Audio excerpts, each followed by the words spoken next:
চলুন বন্ধুরা, আজকে বানাবো পিঠে। আমি তার জন্য চাল ভিজিয়ে শুকিয়ে রেখেছিলাম আগের থেকে। এটা আমি মিক্সিতে বেটে নিব।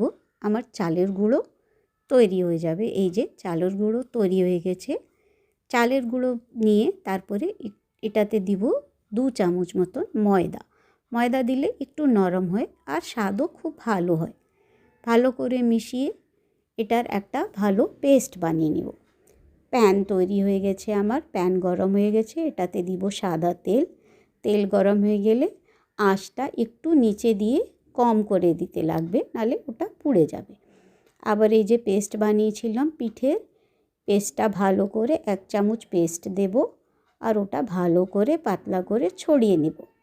এটার উপরে আমি নারকেল রেখেছিলাম গুঁড়ো করে, আর ওটাতে গুড় মিশিয়ে একটু বানিয়ে রেখেছিলাম সন্দেশের মতন। এই যে এটা দিয়ে এটা ঢেকে দিব। একটুখানি ঢেকে দিলে ওটা হয়ে যাবে পিঠের পেস্টটা। আর পুরটা নরম হয়ে গেছে। এটা একটু ছড়িয়ে দিয়ে ভালো করে দুপাশ দিয়ে ভালো করে এটা তুলে বন্ধ করে দিব।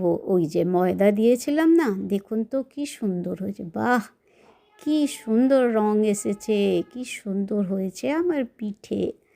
মার থেকে শিখেছিলাম, ফার্স্ট বানালাম আমি। এইবার খেয়ে নিশ্চয়ই বলবেন কেমন হয়েছে আমার পিঠে। নিশ্চয়ই আপনারা না বললে আমি জানবো কি করে। আর যদি আপনাদের ভালো লাগে আপনিও বানাবেন আর আমার চ্যানেলকে লাইক অ্যান্ড সাবস্ক্রাইব করবেন।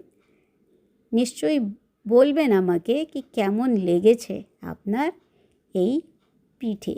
তবেই তো আমি জানতে পারবো কি আমি পাস দিয়েছি কি না।